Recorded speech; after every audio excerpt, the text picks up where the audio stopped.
नमस्कार. आपण ज्ञानेश्वरी बघत आहोत. अध्याय 6 आणि 15 श्लोक. कुणीही जर का म्हणत असेल की योग खूप कठीण आहे, तर तुम्हाला हे कळेल की आपण नियमित राहिलो आणि साधं राहिलो तर देवाची पूजा, योग आणि या सगळ्या गोष्टी सरळ राहिलं, सरळ मार्गाने चाललो, सतत सत्य बोललो आणि व्यवस्थित आपलं जीवन जगलं तर किती सोपं आहे. खूप सोपं वाटेल आहे. अर्थात मग ज्यांचं एम जे आहे, ध्येय जे आहे, त्यांचं काहीतरी वेगळं आहे, मग त्यांचं माहीत नाही. म्हणजे बरेचदा असं बघण्यात आलेलं आहे की या गोष्टी सोप्या असतात आणि त्या संसारातल्या बऱ्याचशा गोष्टी कठीण वाटतात. समजा तुम्ही हे सरळ मार्गाने चालले तर हे तुम्हाला खूप सोपं वाटेल. ठीक आहे. युंजन नेनम सदात्मानम योगी नियतमानसः शांती निर्वाण परमाम मत संस्थानम अधिगच्छति. म्हणजे काय की मनाचं ज्याने नियमन केलेलं आहे व सतत मनाला योगयुक्त केलेलं आहे, भगवंताशी एकरूप राहायचा प्रयत्न करताय, मन ज्याचं भगवंतामध्ये सतत विलीन राहतं, तर त्याचं पर्यवसान जे असतं, याच्यात पर्यवसान शब्द लिहिलं आहे की सतत भगवंताशी एकरूप राहिलं तर मन जसं बुद्धी आत्मा सगळं आपण भगवंताशी एकरूप केलं तर आपण योगी बनून जातो. हे नेहमी आपण बघितलेलं आहे. तर ती जी स्थिती असते त्यालाच मोक्ष म्हणतात. त्या स्थितीला योगी म्हणतात, त्या स्थितीला आत्मज्ञानी स्थिती म्हणतात. बघा, सगळ्या गोष्टींचा अर्थ एकच आहे आणि तो माझ्या स्वरूपाशी एकरूप होत जातं आणि त्याला नेहमी करता शांती मिळते. माझ्याशी एकरूप होतो. मी म्हणजे काय, भगवंत म्हणतायत की मी म्हणजे की मी तोच परमात्मा, अनंत कोटी ब्रह्मांड नायक, इन्फायनाईट सोल वगैरे जे म्हणतात. बघा, म्हणजे खरं पाहिलं तर हे खूप सोपं आहे खरं पाहिलं तर. पण मला माहित नाही म्हणजे की नंतर मग जिथे कुठे स्वार्थ घुसला की तिथे मग या गोष्टी म्हणजे सांगणारा सुद्धा, त्यानंतर ते फॉलो करणारा सुद्धा, ते सगळ्या गोष्टीमुळे त्या म्हणजे ते हे होऊन जातं, गडबड होऊन जाते सगळे. ठीक आहे. ऐके शक्तीचे तेज लोपे. ज्ञानेश्वर महाराज काय म्हणतात, तिथं देहीचे रूप हारपे, मग तो डोळ्यांची माझी लपे जगाची. की आपण जसं बघितलं की जशी कुंडलिनी शक्ती जसं म्हणतात याच्यात आलेलं आहे की तिच्या तेजामुळे तो माणूस तेजपुंज दिसतो वगैरे वगैरे, आणि लोक बाहेरच्या याच्यामध्येच जातात, नाही देखाव्यामध्येच गडबड करतात सगळे. असे कित्येक योगी मी बघितले की ते अगदी सामान्य दिसतात आणि अत्यंत असाच पाहिजे माणूस, तसाच पाहिजे असं वगैरे काही नसतं. ठीक आहे. की तिथे देहीचं रूप हारवे, की त्यांचा जो देहामधलं जी अटॅचमेंट असते ती निघून गेलेली असते. की त्या देहाचा मी म्हणजे हा देहाचा आहे, असंच आहे, आणि देहाच्या निगडीत सगळे नातेवाईक सगळे आपल्याला हे अत्याचार होतात आहे, हे आहे ते वगैरे, ते घेऊनच बसतात ते. आणि मग त्याचा कधी मग तुम्हाला तर माहिती आहे की समजा ते 16वा अध्याय देणार आहे की जर का तो दैवी प्रकृतीचा असला, सात्विक असला, तर तो म्हणेल की जाऊ दे, आपण देवाचं नामस्मरण करू, देवाच्या ध्यानात राहू, देवाचं सगळे कामं करू, ते आपोआप देवते बघून गेले. आणि समजा जो राक्षसी प्रवृत्ती, ऐसा क्या मला असं केलं का, मग मी त्याचं हे असं करेन तसं, म्हणजे ते सुरू होऊन जातं. ठीक आहे. तर त्यामुळे देहाबद्दल त्याला म्हणजे काय असतं की सगळं कंट्रोल करतो, देहाचं सगळं व्यवस्थित करतो, कारण की देहसुद्धा त्याचा खरं पाहिलं तर देवरूपच होऊन गेलेला असतो. तर तो त्या स्वतःला देवरूप केल्यावर तो स्वतःची पण सेवा व्यवस्थित करतो आणि जगाची सेवा व्यवस्थित करतो. सात्विक, अगदी पुढे येणार ते युक्त आहार विहारस्य युक्त चेष्टस्य कर्मसु, की व्यवस्थित सगळं आहार वगैरे सगळं व्यवस्थित करून व्यवस्थित ठेवतो तो स्वतःला, आणि तसंच नियमन करून जगात व्यवस्थित वागत असतो. एरवी आधिलाची ऐसे सावयव तरी असे, परी वायूचे का जैसे वळिले होय. की असं वाटतं की तो त्याचं हिंडता फिरताना असं वाटतं की तो एकदम वायुरूप झालेला आहे. नातरी कर्दळीचा गाभा बुंती सांडूनी उभा, का अवयवाची नभा निवडला तो. की कर्दळी असते, त्याच्या आतमध्ये गाभा जो असतो तो निघून गेला तर जसं होईल की तसं एकदम म्हणजे एक विचार करा की तुम्हाला समजा एखादी परीक्षा द्यायची, आता खूप 5-5, 10-10 वर्ष आपण परीक्षा आणि एकदम अगदी आपण कॉन्सन्ट्रेट करून लिहितोय वगैरे वगैरे, आणि ती संपल्यावर वा, याच्याकरताच मी प्रयत्न केला होता, आणि ती परीक्षा संपल्यावर जसं वाटतं तसं ते एकदम हलकं वाटायला लागतं, आणि तसं हलकं होऊन तो जीवन जगत असतो. इतकं सुंदर सांगितलं बघा. तैसे होय शरीर ते तै ते म्हणजे खेचर, ख म्हणजे आकाश, चर म्हणजे आकाशात विहार करणारा, पृथ्वी जशी आकाशात विहार करते तसं हे पद होता चमत्कार पिंडजनी. ठीक आहे, की अगदी आपल्या पिंडाचं म्हणजे असं आकाश रूप आपण जगतोय, की एकदम असे जडत्व जाणवत नाही असं त्यांना म्हणायचं. देखे साधुको निघून जाय, मागा पाऊलाची ओळ राहे, तेथ ठाई ठाई होय हे अणिमादिक. ठीक आहे, की त्याला बऱ्याचशा सिद्धी वगैरे प्राप्त होतात, पण बरेचसे जे लोक असतात ते या सिद्धी वापरत नाही. कारण की समजा सिद्धी वापरली, समजा एखादा माणूस अधिकारी आहे, त्यांनी अधिकार वापरला वाईट गोष्टींकरता, तर त्याचं इम्पॅक्ट होतं कर्माचं, कर्मविपाकाचा सिद्धांत. तसं आपण देवाच्या अनुरूप चालत राहिलो, जसं जसं जीवन देव नेतो तसं चालत राहिलो, तर आपण देवाच्या याच्यात अडथळा आणत नाही. अणिवादी सिद्धी असतात त्या आपण वापरल्या समजा, तर जे देवाचे जिचे त्याच्या कधी कधी विरोधात होतं, मग त्याचे इम्पॅक्ट होतात. ठीक आहे का? तर त्यामुळे बरेचसे जे अधिकारी लोक असतात ते आपले अधिकार अशा म्हणजे बरेचसे तर वापरतच नाही, ते देवाच्या अनुरूपच चालत राहतात.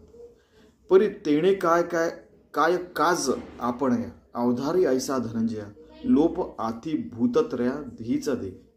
की म्हणजे नावापुरती त्याचा ध्येय राहिलेला आहे. जसं चैतन्यमय काय मी नेहमी म्हणतो तसं राहतं. पृथ्वी ते आप विरवे, आपा ते तेज जिरवी, तेजा ते पवन हरवी हृदया माझी. की हृदयामध्ये पृथ्वी आपामध्ये विरते, आप असतं म्हणजे पाण्यात, पाणी तेजाला जिरवून घेतं, जसे आग विझवतं पाणी तसं तेजा ते पवन हरवी. त्या तेजाला जे असतं म्हणजे तशा प्रकारे ते एकमेकांना कॅन्सल करत पृथ्वी आप तेज वायू आकाश असतात, ते एकमेकांना असं एक या हे असं करत आकाशात सगळं लोप होतं. आकाश ब्रह्मतत्वामध्ये हृदयाच्या आकाशमध्ये लोप पावतं. पाठी आपण एकला उरे, परी शरीराचे अनुकारे, मग तोही निघे अंतरी गगनामळे.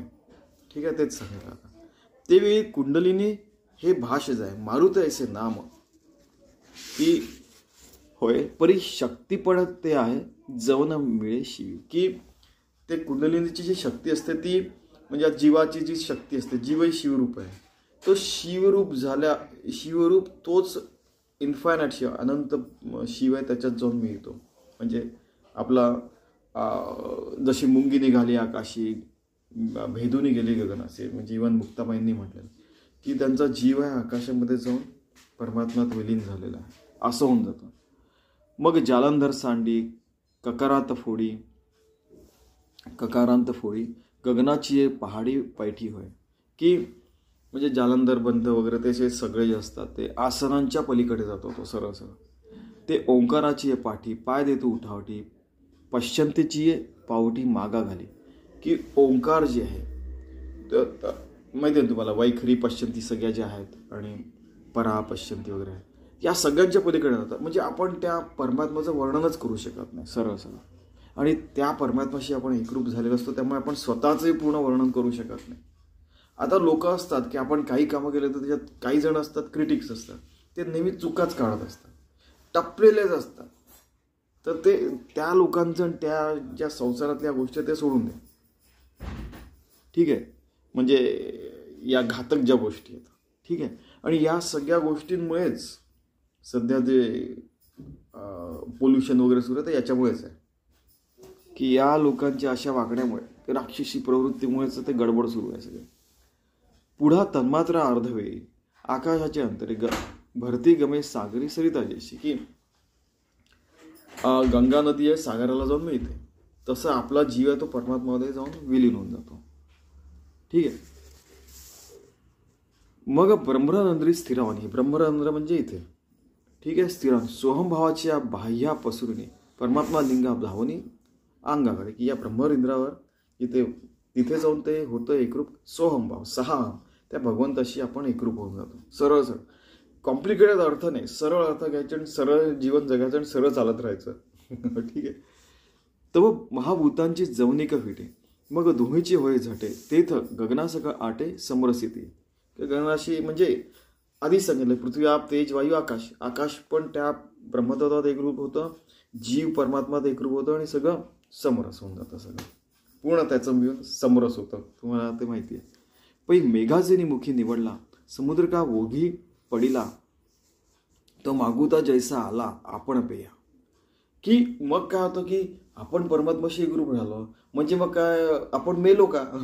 हे पण शब्द, हे पण प्रश्न विचारलेले आहेत. म्हणजे याचा अर्थ तर दिसतं की नाही, आपण मरत नाही, की परमात्माशी विलीन झाल्यावर तोच परमात्माच आपल्या आतमध्ये येऊन राहतो ना. की समुद्रात मिळाल्यावर ते गंगेचं पाणी समुद्रात मिळाल्यावर आपणही समुद्ररूप होऊन जातो की नाही, असं त्यांना म्हणायचं. आपण पेया जैसा आला, तेवी पिंडाचे निमिषे पदी पद प्रवेशे, ते एकत्व होय तैसे पंडकुमारा. पिंड म्हणजे आपला जीव शिवाशी एकरूप झाल्यावर एकच रूप म्हणजे झालं सगळं. पंडकुमारा अर्जुना, आता दुजे हन होते किम एकची हे आयते, ऐशी ये विवंचने पुरते उरेचे ना. की काय दुसरं आपण परमात्माशी एकरूप झाला त्याच्यापासून दुसरं करू शकत नाही, आहे की नाही. आता बरेचदा काय होतं की इव्हन साधू संतांकडे पण नास्तिक लोक पण जातात कधी कधी. मग ते असे विचित्र विचित्र प्रश्न विचारतात. ऐसा क्या म्हणजे मग ते उलटे पालटे प्रश्न विचारतात. मग काय होतं की ना हे त्यांना समजू शकत ना ते यांना समजू शकत. की तो म्हणतो देव नाहीच आहे, हा म्हणतो, हे म्हणतात की अरे मला सर्वत्र देव दिसतात. म्हणजे तरी म्हणजे कुठे ना कुठे तरी विश्वास ठेवावा लागतो. की जसं एकदा एका विद्यार्थ्याने विचारलं की सर देवावर विश्वास नाही म्हणाला. म्हटलं ठीक आहे, कशावर तरी तुझा विश्वास आहे ना? म्हणाला की नाही, कशावरच नाही. अच्छा, म्हटलं तू समजा रस्त्यावर चाललाय, तर भारतामध्ये डावीकडनं जातात आणि समजा अमेरिकेत वगैरे उजवीकडनं जातात. तर तू समजा डावीकडनं जातो, तू एवढा तर विश्वास आहे की तुला समोरून कोणी ठोस मारणार नाही, आहे म्हणत एवढा विश्वास. तेच तर हळूहळू हा विश्वास मोठा करत करत परमात्म्यावर विश्वास आपण वाढवू शकतो, आहे की नाही. गगनी गगन लया जाय, गगनी गगन म्हणजे आकाशात मिळाला, तैसे जे काही आहे ते अनुभव जे होय तो होई ठाके. की तो आपल्याला असा अनुभव होतो की जीव परमात्म्यात विलीन झालेला आहे. तो अनुभव घेण्यासारखाच आहे, जबरदस्त अनुभव. म्हणून तेथींची मातू न चढेची बोलाचा हातू, जिने संवादाची या गावा हातू पैठी गेले. तिथे संवाद बिंवाद सगळं नष्ट झालं ना, सगळंच परमात्मरूप झाल्यावर राहिलं काय? काहीच नाही. अर्जुना एरवी तरी या अभिप्रायाचा जो एक गर्व धरी, ते पाय वैखरी दूर ठेवी. की समजा आपण गर्वाने सांगायचं म्हटलं तरी वैखरी पण त्याचीच झालेली आहे ना.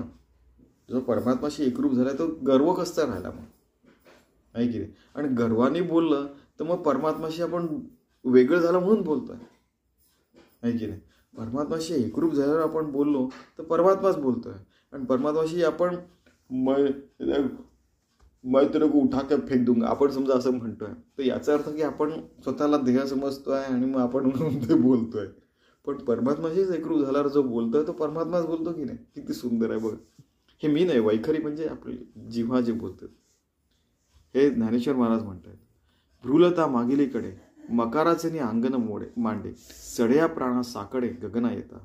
की जसं अकार होतो ब्रह्मा, उकार होतो विष्णू, मकार महेश्वर वगैरे आहे, तसं त्याची ती जी ओंकाराची हे जे आहेत सगळ्यात तिन्ही आहे ते सगळं काही लयाला जातं.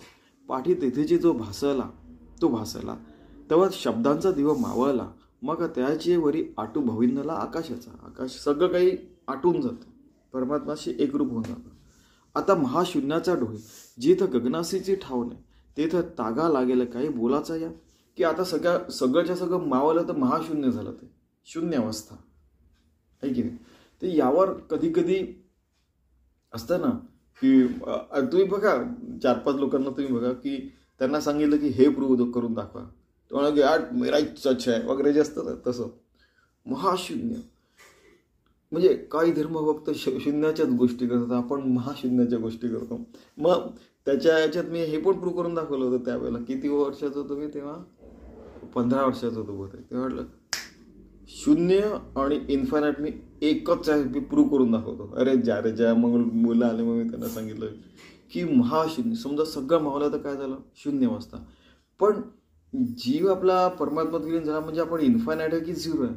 ते म्हणालं की यार बरोबर आहे तुझं. आय मीन कळतं ना तुम्हाला की आता महाशून्याच्या डोळी जिथं गगनाशीची ठाऊन तिथं तागा लागेल काही बोलायचं आहे. ठीक आहे, या बोलण्याचा काही अर्थ ते काहीच नाही आहे. ना अनंत कोटी ब्रह्मांड नाही का, ना शून्य, ना काही, काहीच नाही. मग तुम्हाला मॅथमॅटिक्स शिकताना एम्प्टी सेट, काहीच नाही म्हणजे एम्प्टी सेट. खूप मजा म्हणजे. म्हणून आखरा माझी सापडे किम कानावरी जोडे, हे तैसे नाही पुढे त्रिशुद्धी का. पूर्ण त्रिशुद्धी म्हणजे देह मन बुद्धी आत्मा सगळं काय, सगळंच्या सगळं शुद्ध झालेलं आहे. त्रिशुद्धी पण तुम्हाला माहितीच आहे. जे काही दैवे अनुभवले व्हावे ते आपणची हे ठाकाय होऊन या, की आपण त्या परमात्माशी होऊन राहणं सर्वात मस्त, सगळ्यात छान अनुभव आहे. पुढती जाणणे ते नाहीची, म्हणून असो किती हेची, बोलावे आता वायाची धुनदा. आता अजून काही जाणायचं राहिलंच नाही, त्यामुळे आता बोलणं थांबवतो धनुर्धरा अर्जुना, श्रीकृष्ण म्हणतात. आणि ज्ञानेश्वर महाराजांची इतकी सुंदर भाषा. ऐसे शब्दजात मागवते सरे, ते तर संकल्पाचे आयुष्य पुरे, वाराईत जेथ नशिरे विचाराच. की शब्द सुद्धा मागे पडतात की आता कसं वर्णन करू. शब्द स्वतःची भाषा विसरून जातात. मागवते सरे, ते शब्द जायचं नाही, हे असं नाही, हे असं नाही. मग नेते जो प्रकार आहे ते सांगतात. ते संकल्पाचे आयुष्य पुरे, की संकल्प करावा म्हटलं की मी असा संकल्प करेन की आता मी आत्मज्ञान मिळवीनच, की 1 कोटी रामस्मरण करीनच. नामस्मरण रामस्मरण वाट कृष्णस्मरण समजा करीनच. कारण असे जे संकल्प असतात ते पण विरून जातात. वाराही त्यांच्या मनाला म्हणजे विचारांचा वारा पण स्पर्श करत नाही, विचारही येत नाहीत मनामध्ये, अशी ती अवस्था होऊन जाते. जे उन्मनीयेचे लावण्य, जे तुर्येचे तारुण्य, अनादि जे अगण्य परमतत्व. उन्मनी अवस्था, मन असं उच्च स्तरावर होतं. जसं मी नेहमी सांगतो की हेवन स्वर्ग रूप होतं. योगी भक्त जे असतं, योगी असतो तो परमात्माशी एकरूप झाला असतो. भक्त म्हणजे तो परमात्माशी एकरूप आहे म्हणून त्याला सेपरेट करू शकत नाही. आणि मग ती जी अवस्था असते त्याला स्वर्ग अवस्था म्हणतात. तर ती उन्मनी अवस्था, लावण्य. आणि तुर्य अवस्था म्हणजे त्या उन्मनीच्या पलीकडे तुर्य अवस्था, आणि त्याच्याही पलीकडे समाधी अवस्था, मग निर्विकल्प समाधी अवस्था, त्याच्याही अनादि जे अगण्य परमात्मा त्याच्याही पलीकडे जातात. ठीक आहे. जे आकाराचा प्रांतो, जे मोक्षाचा एकांतो, जेथ आदी आणि अंतू विरून गेले, की आकार पण नाही राहिले, निराकार झाला, तर त्या निराकाराच्या पण पलीकडे गेले. ठीक आहे का. आणि मोक्षाचा एकांतो, मोक्ष पण संपला, मोक्षाच्या पलीकडे गेलाय. आणि आदी आणि अंत, सुरुवात आणि अंत याच्याही पलीकडे गेलाय, विरून गेला अक्षरशः. जे विश्वाचे मूळ, विश्वाचं जे मूळ आहे, जे योगधुमाचे फळ, ज्या योग आपण समजा प्रॅक्टिस करतोय आपण, आणि त्या योगाचं फळ जे आहे की ते परमात्माशी विलीन होणं, ते जे फळ, जे आनंदाचे केवळ चैतन्य का, चैतन्य परमात्मा, सच्चिदानंद परमात्मा, तसं आपण होऊन जातो. जे महाभूतांचे बीज, सर्व महाभूतांचं जे बीज परमात्मा तत्व आहे त्याच्याशी आपण एकरूप झालेलं. योगधुमाचे जे महातेजाचे तेज, जे महाभूतांचे बीज, जे महातेजाचे तेज, एवं पार्था जे निज स्वरूप माझे.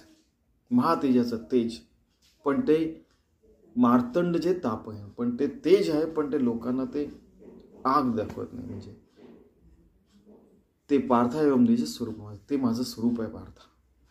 ठीक आहे. आता ते हे चतुर्भुज कोंभले, ज्याचे शुभारूप आले, देखोनी नास्तिकी नोकेली भक्तवृंद. ठीक आहे का. की नास्तिक माणूस सुद्धा आहे, त्याला सुद्धा या गोष्टी ऐकल्यावर, या गोष्टी समजा प्रॅक्टिस केल्यावर त्याला चतुर्भुज दर्शन पण होऊ शकतं वगैरे, अशा बऱ्याचशा गोष्टी आहेत. याच्यात एक्झॅक्ट मिनिंग नाही सांगत आहे. ते अनिर्वाच्य महासुख पै आपण जे झाले ते पुरुष, ज्याचे का निष्कर्ष प्राप्तीवेरी. की एकदा वृंदावनातनं म्हणजे मी जाऊन आलो, तर तो त्या खूप जबरदस्त म्हणजे मथुरेच्या जेव्हा माझा जाव होता तेव्हा, तर म्हणजे आज जाऊ नाही शकलो कारण की तेव्हा पॅन्डेमिक होतं, तर सगळे देवळं बंद होते. तर मी आलो आणि नंतर काय झालं की सकाळी आकाश जे असतं निळं निळं आकाश, ते असं असं असं असं मोठं आकाश आहे, ते असं असं दाबून दाबून दाबून दाबून असं तयार केलं. तर जसं तयार व्हावं तसं निळं निळं छोटंसं श्रीकृष्णाचं समजा दर्शन झालं होतं. तर त्यामुळे हे काय म्हणतात ते लक्षात येत आहे. तेजाचे की जे महाभूतांचे बीज, जे महातेजाचे तेज एवं पार्थ जे नीज स्वरूप माझे, जे तेज हे ते हे चतुर्भुज कोंबले, ज्याचे शुभा रूपाले देखुनी नास्तिके नोकिले भक्त वृंदे. की आणि वर्णनच नाही करू शकत ते अनिर्वाच्य महासुख. पै आपण जे झाले ते पुरुष जयाचे का निष्कर्ष प्राप्ती केले, की ते जे महासुख आहे ते आपण वाचनी सांगू शकणार नाही, कारण की त्या सुखाशी ते आपण एकरूप झाले असतो. त्याचा निष्कर्ष काय सांगणार आहे, की एकदा समजा आपण काहीतरी रिसर्च केला आणि त्याचं काहीतरी लिहिलं तर आपल्याला लक्षात येतं की अरे हा त्याचा निष्कर्ष आहे. पण याचा निष्कर्ष काय काढणार, की काय सांगणार आहे परमात्मा कसं सांगणार. आधी साधन हे जे सांगितले तेची शरीर जीव केले, ते अमुत्सनी पाळे आले निर्वाळले. की ज्याकरता साधना केले, ज्याकरता शरीराची म्हणजे आपण एकदम धारणा, तुम्हाला तर माहिती आहे की सगळं आपण एकदम निश्चय केला, डिसिप्लिन ठेवली, हे केलं ते केलं, आणि त्याचा अंत असा होतो की म्हणजे तुकाराम महाराज म्हणायचे की काहीची या बाही होऊन गेलं, परब्रह्माचे निरसे देहाकृतीचे मुसे, वोतीव झाले तैसे दिसती अंगे. की चैतन्यमय का अगदी अक्षरशः परमात्मा होतो असं अंगात कोंबून कोंबून भरलेला आहे असं होतं. म्हणजे इव्हन स्वामीजी म्हणायचे ना की बुद्धदेव, म्हणजे ते स्वामी भगवान बुद्धांना बुद्धदेव म्हणायचे समजा, की त्यांना पण एकेका त्यांच्या पेशीमध्ये एक एक आकाशगंगा दिसली होती, म्हणजे ब्रह्मांड दिसलं होतं आकाशगंगा. आणि आपल्या देहामध्ये समजा 37,000 कोटींपेक्षा जास्ती पेशी आहेत, तर त्याच्यापेक्षा जास्त होते आकाश हे ब्रह्मांड दिसलं. तर तशी आपली चैतन्यमयी काय होऊन जाते की ओतीव म्हणजे जसं ओतीव सोन्याची मूर्ती म्हणतात, समजा आपण जे नेहमीचे भाषण म्हणतो की जसं ओतीव चैतन्याचा पुतळा ज्ञानेश्वर माझा जसं म्हणतात, तसं आपण होऊन जातो. जरी हे प्रतिती हन अंतरी फाके, तरी विश्वचे हे अवघे झाके, तेव्हा अर्जुन म्हणे निके साचची जी आहे. की आपण परमात्म्याच्या साच्यातून बनलेला आहे, खतम, बस एकच आहे अर्थ त्याचा. का जे आपण आता देव हा बोललो जो उपाव, तो प्राप्तीचा ठाव म्हणून इकडे बेस्ट उपाय हा. ये अभ्यासी जे दृढ होते, ते भरोसाने ब्रह्मत्वा येते. हे सांगतियाची रीती कळले मज. की अभ्यास केल्यावर भावरसात ब्रह्मत्व आपल्याला येतं. की हा सगळं केल्यावर मला लक्षात आलं की आपण त्या परब्रह्माच्या तत्वाशी एकरूप झालेलं आहे. देवा गोठीची हे ऐकता बोधू उप जतसे चित्ता, मा अनुभव तल्लीनता नव्हेल के. आपण खरं तर म्हणजे तल्लीन होऊन जातो भगवंताशी.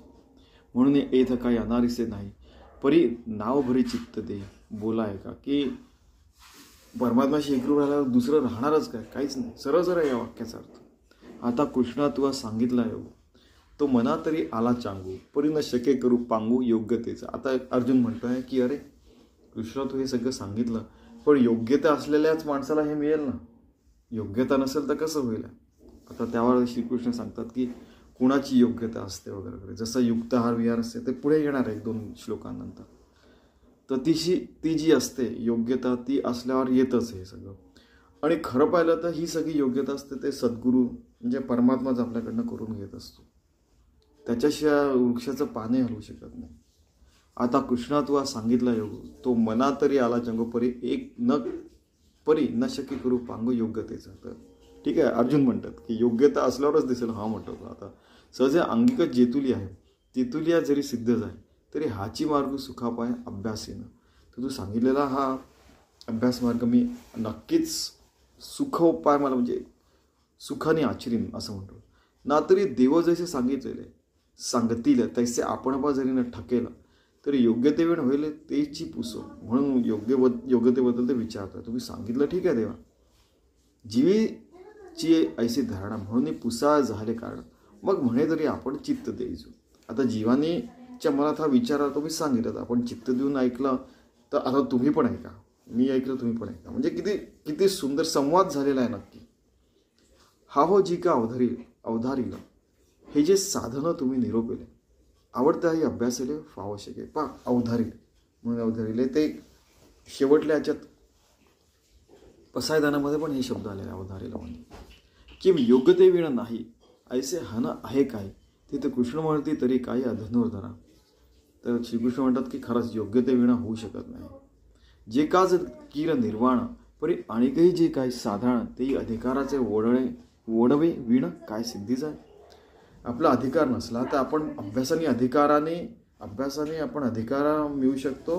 आणि त्या अधिकाराच्या भरोशा साधा तर अधिकार लागतो की देवाचं नामस्मरण करायचं. देवाचं नामस्मरण किंवा जे काय पूजा अर्चना केल्यावर आपल्याला समजा आपण देवळात जाऊ शकलो तर आपल्याला अधिकार आहे की पूजा करायचं आहे की नाही, शुद्ध मनाने शुद्ध ह्याने केलं तर. नाही कोणी उठतं काय पण सांगतं काय पण बोलतं त्याकडे नाही. आपण ज्ञानेश्वर महाराजांचं ऐकायचं. पण योग्यता जे म्हणायचे ते प्राप्तीच्या अधीन जायचे का जे योग्य होऊन कीचे ते आरंभी फळ. तेच म्हटलेलं की खरं पाहिलं की आपण जे शेवटी ज्या आपण पोहोचलो आहोत. समजा आपल्याला जायचं इथून, समजा मी नागपूरला आहे आणि मला मुंबईला जायचं, तर मुंबईला आता मी पोहोचलो, तर पोहोचल्यावर नागपूर दूर झालं असं वाटतं. पण आपल्याला खरं पाहिलं तर आपण त्या मार्गाने आलो तर वाटतं की अरे अच्छा मुंबईला पोहोचलो रे बाबा. तर तसंच आपण आत्मज्ञान झाल्यावर आपण विचार करतो की अरे बापरे आपण त्या साधनेच्या गाडीत बसलो म्हणून आपण इथे पोहोचलो, किंवा विमानात बसलो, किंवा सायकलने गेलो, कोणी पायी गेलो, कोणी बैलबंडीत गेलो, बैलगाडी किंवा बैलबंडी जे काय म्हणायचं, कोणी घोड्यावर गेलं, कशावरही जाऊ शकतो तुम्हाला. कोणी विहंगम मार्गाने जाऊ शकतो, कशाने पण कसंही जाऊ शकतो. कोणी बसल्या योग मार्गाने तिथे जाऊ शकतो. अशा बरेच प्रकार आहे आपल्या भारतामध्ये. पण तिथे पोचल्यावर आपण मागे वळून बघतो तो अरे यार किती सोपं होतं आहे. बरेचदा आपण फालतू गोष्टींना महत्त्व दिलं त्यामुळे ते कठीण वाटायचं असं दिलेलं आहे. व्यवस्थित आपण केलं तर होऊ शकतं. इतुलाली आयणी माझी एवढे योग्य पण तूतेही जोडे ऐसे प्रसंगी साकडे फेडील येतं याचं की तशी योग्यता हळूहळू जोडायची. ठीक आहे. समजा नवविधा भक्ती सांगितल्या तर कधी प्रवचन ऐकायचं, कधी कीर्तन करायचं, कधी नामस्मरण करायचं, कधी हे असं करायचं. म्हणजे या नवविधा भक्ती करत राहायच्या. हळूहळू आपली योग्यता वाढवायची, एवढी वाढवायची की आपण जसं अष्टांग योग सांगितलं की तसं आपण परमात्माशी एकरूप हो त्या अवस्थेपर्यंत आपण जाऊ. आणि शेवटी त्यांनी हेच सांगितलेलं आहे. मग म्हणे गा पार्था तेही ऐसी व्यवस्था अनियतासी सर्वथा योग्यता नाही. की यांनी याचा अर्थ काय सांगितलं आहे की मग देव पुढे म्हणतात अर्जुना याचा असा नियम आहे की जो अनियमित वागतो त्यास मुळीच योग्यता नाही. की जो नियमाने वागतो की रोज योग्य वेळेला सगळ्या योग्य गोष्टी करतो, वाईट मार्गाला जातच नाही, युक्ताहार विहार करतो, तोच या सगळ्या गोष्टींचा म्हणजे मन किती करायचं किती नाही करायचं म्हणजे हे पण आलेलं आहे.